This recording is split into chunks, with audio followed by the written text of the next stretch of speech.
Dude, you ready? I'm rolling now. Oh, hello. Didn't see you there. Stupid. Stupid.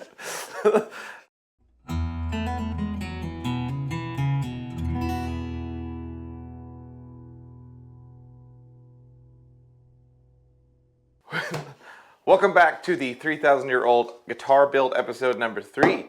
My name's Chris. We got Matt behind the camera as always. Where did we leave off, Matt? We so far we have joined the top and thickness the top and put the rosette in and cut the sound hole out. So what we're at now is the point where we're going to begin the process of putting the bracing on here, and that's what this episode's going to be. And so the first thing that we need to do is put the bridge plate on this guitar. Here I have all these templates, and we're going to go over to the Go Bar deck here in just a second, and you're going to start to see why these indexing holes are important. One thing that I do a little bit different than I think all the major manufacturers and a lot of hand builders are starting to do this, but I actually use Indian rosewood for my bridge plates. And let me measure how thick we got this. I make my bridge plates slightly thinner than I think a lot of people. In my observations of when I used to do repair work, trying to figure out like how you can improve on acoustic guitar builds, I feel like people used way too thick of bridge plates. So mine is 80 thousandths and it's Indian rosewood. So I saw a video years ago about why not use Indian rosewood. It's just as durable as maple, if not more durable, and it's actually more acoustically resonant. So I mean, it's negligible, but it's got to make a little bit of a difference. So that's why I use that. And so I am going to take this to the Go Bar deck and we'll show you how I go about clamping that in place. All right, so this is my sweet Go Bar deck situation that I made, like 12 years ago, and it's lasted me for all these years. It's just like some all thread. Yeah. With some radius dishes that I can actually take in and out from the bottom here, and yeah, it's pretty cool. And then I have this, if we rotate it, my little Go Bar stick holder. And pro tip for you guys, I'll put a link in the description, but instead of getting super expensive Go Bars rods that are like 10 bucks a piece or 5 bucks a piece, I'm not sure how much they cost, I actually get these at Home Depot and Lowe's. These are in like the mailbox section, and they have like the reflectors on them to go out by the end of your driveway. And so I buy like these there and then just lop the reflector off, and then I found these little rubber tip protectors, and so I've got like 60 Go Bar sticks for like the cost of 10. So I'll show you guys how I do that too. But let me show you a little bit about this indexing system. I've never really had a way until I got the CNC machine to kind of figure out how to more accurately reproduce my guitars. So I might have to actually drill these holes. Come to think of it. Hang on. We'll fix it in post. Yeah. It's fine. Oh, that's good. They're going to fit. Cool. Nice. All right, so what I have done is on the CNC machine, the reason why I use a CNC machine to cut my top shape out is because I needed to put these holes in. These holes are used throughout the shop as ways to index everything that I do so that I can get accurate placements for my bracing for my bridge plate so that the top sits on the sides in a very specific way. You can see, let me show you this. On my molds as well, I've got the same exact index pins, and they're the exact same location throughout this whole process. So this is the very first time we're going to use them. So here's how this works. Inside my Go Bar deck, those pins go, then these go. Then I take this template that I made inside my CNC machine as well. It goes in place, and then look at this. This thing just goes plop, and it's exactly where it needs to be. I don't have to do any measuring or anything, and it's in the exact same place. So my whole point is more of a philosophical conversation. My whole point in using the CNC machine for my guitars was do I use it for building my guitars because I want them to be handmade. And my philosophy that I came up with is I'll use it only if it makes the guitars better than it could be if I did it by hand. And this is a situation where that's super useful because what it can do is eliminate the unknowns. If I know that my braces are in the exact same location on every single guitar, that's just one variable that I can eliminate for the reason why one guitar might sound different than the next. So in just like in any scientific experiment, as many controls as you can have, the better. And so that's how I see this whole process. And this indexing situation is what really helps with that. What I'm going to do is pull that bridge plate back off. I'm going to put some glue on it, and we're going to slap it down, and while it is drying, we're going to move over and start processing our brace material. LMI instrument glue is what we're going to use for this whole process. Nothing fancy there. We'll put a link in the old description there for you. If you guys haven't used this, it's awesome. A lot of people are like, oh, it's the same thing as Tight Bond, but it's really not. It actually dries a lot more crystal-like in its sound and finished product, and it's also fully disassemblable. Disassemblable. Like I said, you missed the process on me. I cut these bridge plates out on the CNC machine so that they'll fit inside this pocket perfectly. I'm gonna slap her on. Yeah, so I know my old way of doing this used to be that like I would have to take like another acrylic template and trace with a pencil all of where the braces went and the bridge plate and everything. But this is just, now I just stick it on there and I don't have to think about it. I don't use cauls on it or anything. I just clamp away. Probably get a little squeeze out, which is fine. We'll clean that up once this dries. But just like everything, this will dry this will clamp up for about an hour. If you do not have a go bar deck and you're on a budget and you're building, you can actually kind of make your own go bar deck by like, if you have a space on your workbench with like a cabinet above it, you can actually make your go bars shorter and actually use your upper cabinet as a way to kind of like have a place to clamp things. So little pro tip there. You can even have super long go bars and go all the way to the ceiling if you want as well. That's something else that you can use if you don't have a full-on go bar deck. But I think I probably have collectively like 40 bucks into this entire go bar deck if you don't count the radius dish. So yeah, that is good to go. Okay, now that we've got the bridge plate gluing, we're gonna talk about the braces. What's really cool about that ancient Sitka wood is that when you order it, they send you wood from the exact same tree, which is really nice. It's not very often that you know that like your top wood and the brace wood are from the same tree. So that's really nice for me because I can kind of come in here and pick out what I want. The beautiful thing for this is it's like perfect. This is like, I don't know if Matt can show you how perfectly quarter sawn this is. I mean, like absolutely dead ass. Wow.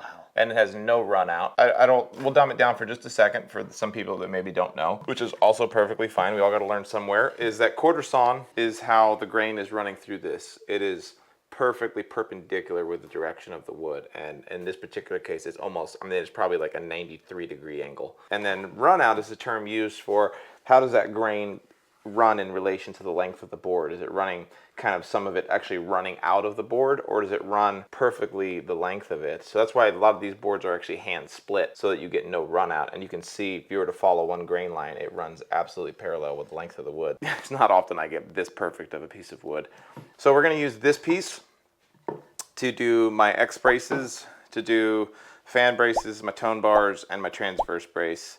And so what I'm going to do is kind of walk you through my process of how I take this from a raw piece of wood like this down to the individual pieces. First step to do for me is I'm actually going to get myself a nice flat surface on each side here. That gives me something like a nice bearing surface for me to start with. So we will do that real quick. We'll take it over to the drum sander and run it through. All right, the old trusty Powermatic drum sander that you guys have seen in other videos. But the first step that I'm going to do on getting this board down is just running it through, getting this nice and flat on the front and on the back. And then I'm going to take my number 7 hand plane and just put a nice joint straight edge on here. And then we'll be ready to go over to the bandsaw and get this thing out. So we're just going to give this thing probably 4 or 5 passes through here and see what happens.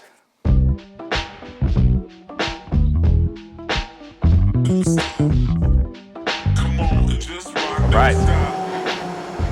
So I'm sure you can see the really nice grain that you can see inside this wood now. I mean, it's like, you could super see how nice and even the grain is with no run out. And so it's smooth on both sides. I'm gonna take it over to the vise real quick and we'll just get a nice level end on this side real fast. There we go. Beautiful. That's what we're looking for. And so you can really tell, anybody who's been woodworking for a while, man, there's like 0 run out in that. That's just perfect. Ah, that makes me so happy. And on here, it's like just silky. Beautiful. All my X brace and my tone bars are 8 millimeters wide. So what I'll do is we're gonna go over to the bandsaw and cut them at like 10 millimeters, maybe, well, 9. And then we're gonna run back over to the drum sander and final thickness them to the 8. So yeah, we'll do that real quick.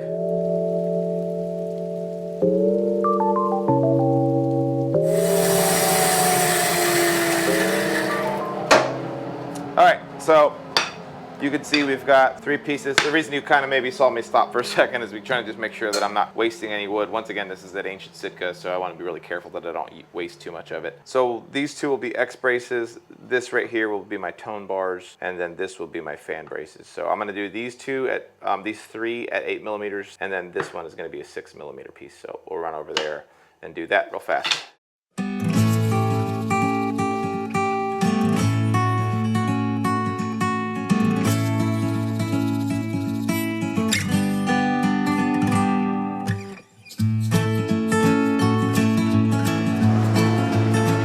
All right, so what we've got is basically 8 millimeters, 7.9, 7.9, and I'm fine with that.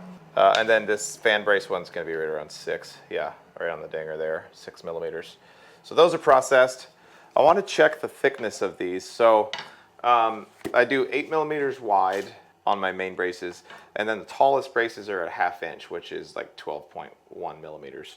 I just figured that out off the top of my head. Don't act like you're not impressed. I'm gonna look here, try to get my 2 tightest grained pieces of wood. And these are gonna be my main X braces. So the tallest point at the X joint on my X braces is gonna be around 12.1 millimeters tall. These are 20.4. So I'm gonna go ahead and just run these guys down that height of 12, probably like 12.4 millimeters through the drum sander real quick. And then we'll be ready to do the X joint. And once again, I'm doing this with a drum sander, but you would just be doing all of this with your hand plane if you didn't have a drum sander. But you can quickly see why a drum sander is just really nice, because it's like it's almost like a parts maker for you. You can dimension lumber really nicely. You could kind of get away with this with a planer, like like an electric planer, but it's just not nearly as accurate. I can take off 1/10 of a millimeter, or even 1/5 of a half a, what is it, a 500th of a millimeter with the drum sander, and you can't do that with a planer. So also, I barely know her.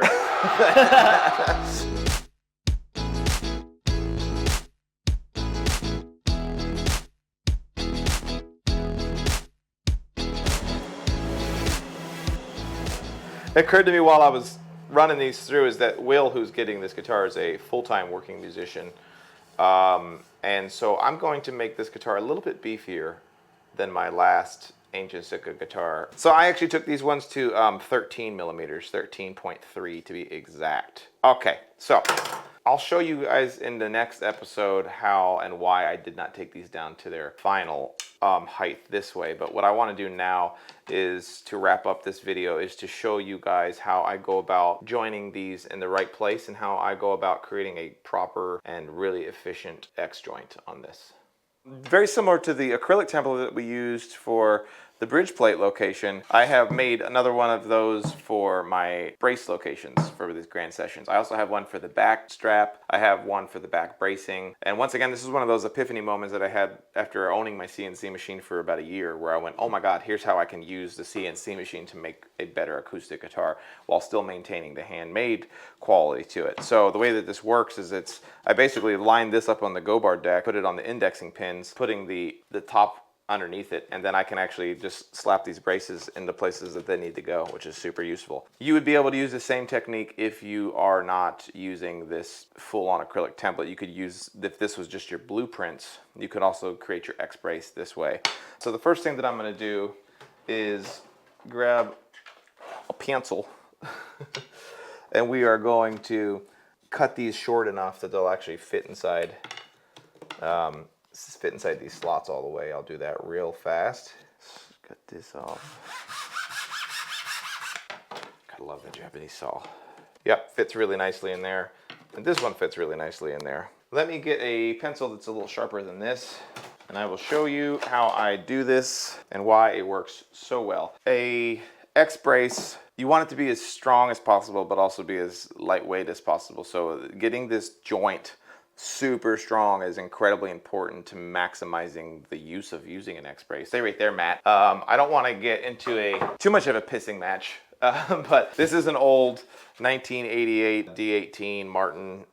Their PM88 is a really limited edition that I see. It's even got old Chris Martin's signature, the 4th signature on there, and I bought it I was gonna repair it, and it had been in like a bar fight and it ended up not being fixable, so I sliced it in half. But it's a good example of how Martin does their X-brace, and this is something that's always bothered me about Martin. So they put this little piece of hide glue covered linen on top of it, and really what that's, if I were to wet this and heat it up, pull that off, that X joint is super sloppy. It's not really a high quality X joint. So what do you have to do to compensate for the weaknesses? You have to make your braces larger. And so why not just do the X brace right, and then you can make your braces a little bit less strong so that you make a more resonant instrument. So what we don't want to do is this.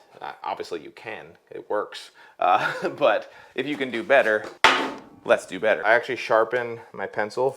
Even though it's a mechanical pencil, I want a really nice sharp edge on it. Then I'm gonna come in here and put a mark right where the intersect line is, right? And I'm gonna put a 1, and then I'm gonna take this guy, I'm gonna put a 2, and I'm gonna do the same thing. So what we've got now is I'll take these lines, transfer them to the bottom.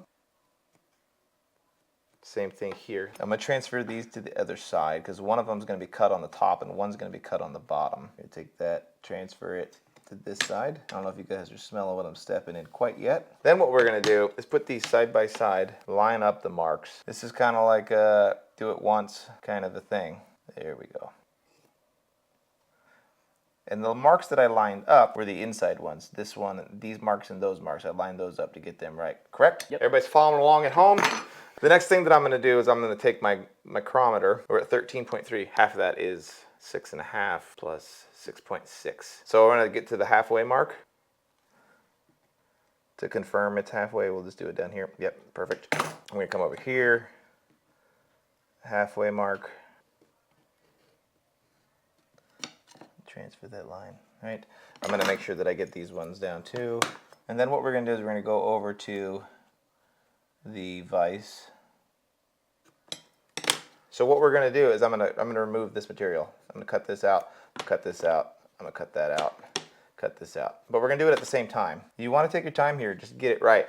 So I'm gonna come over to the vise, making sure I don't lose my position on these. I'm using a really nice saw. I just got this. This is some nice Suizan. Japanese pull saw. It's like a friggin' laser cutter. I'm gonna go very, very slightly to the inside of the mark. I'd rather me be slightly too small than be too large. You can't come back from too large. So to the inside of the pencil mark. First what I'm gonna do is take my scraps that I cut off, and just to confirm that those, yeah, it's gonna be good. So I'm gonna cut it right on that line. Making sure that I'm being very intentional with every pull of the saw. Staying perfectly 90 to the line. Coming down. Checking that I'm not going too far. This saw cuts so good. It's like, oh, I'm already done. And I'm gonna cut the other side. You'll notice the geometry of my body, just like everything you do in woodworking, I'm keeping my body still so that I keep everything oriented correctly. It's very important that you stay focused on what your whole body is doing. Your body is, in fact, a wonderland. All right, so that's good. What we're gonna do now is come in with this. I'm actually gonna not move these. I'm gonna be very careful not to move them. I'm gonna take that scrap piece and I'm gonna back it just as to prevent blowout. And we're not gonna try to take it all out at once. We're gonna work our way down. I sure hope this is coming out good on that camera. The thing about the GoPro is you just can't really tell if it's in focus, and you also don't have any control over it. So we're gonna go down to the pencil line. And after I get it mostly there, I'm gonna pull that backer plate off. Okay, so then we're gonna flip it and reverse it. Is your friend neighbor's right? Yeah. And we're just gonna make sure that we get that down to that pencil line as well, to the halfway mark. Using a very sharp chisel, very important here. So I haven't measured anything. I've just been transferring pencil lines. I haven't like taken a protractor out and measured these angles or anything. But what should happen now? Yes, we're looking. That's not on the joint. I'm just checking to make sure that we have a really nice tight fit, which we do. Like that's perfect. So when we take these and go like this is always a dry fit. Oh, Oh my God. this is perfect, right? Oh yeah. And then watch this, look.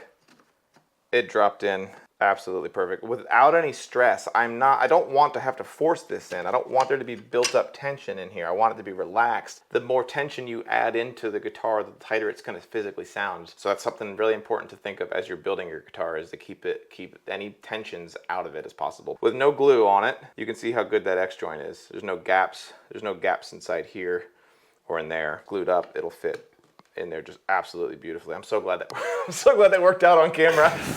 It doesn't always work out perfectly. So now as we go to remove this, because we got to put glue on it, you want to kind of, I'm pushing down with these thumbs on this piece and I'm pulling up on this piece, but very, very carefully. You don't want to crack it. So now we're going to take some glue. You don't need a crap ton. If the joint is done well, you don't want to rely on the glue to fill any gaps. You want the wood to fit so well that it almost doesn't even need glue. Just like to some of you guys who have done woodworking out there that's not guitar building, you know, a properly done dovetail joint, like on making cabinets and stuff, it's like you don't even need glue essentially if it's done well. Slide it back on, carefully remove that. And all I do is I just grab one of these, my C-clamps, because they got a nice flat face on them, and I just put it in there, and we're done. So what that's going to do is dry for an hour. You notice I haven't radiused it or anything, so now my X brace is going to be good to go. The way I do my X brace is I actually, the bridge plate actually is tucked up underneath it, and all my braces are tucked underneath each other. They're locked in. And so the process is a little bit more complex than just butting them up against each other. I'll show you how I do that, and then the video after that, we're actually gonna voice the guitar and start to give this thing a sound. So that's episode 3 of the 3,000-year-old guitar. I hope you guys are enjoying this. And as always, comment, let us know how you guys do it. Like, subscribe, hit the bell icon so that you get notified. We are so appreciating the wonderful community of builders and guitar players that we're getting in the comment section. It's been really awesome. Let us know how Matt can do better. Always. And feel free to roast Chris in the comments too. That's right. And we'll see you guys in the next video. And measure twick, cut oak. Thank you guys.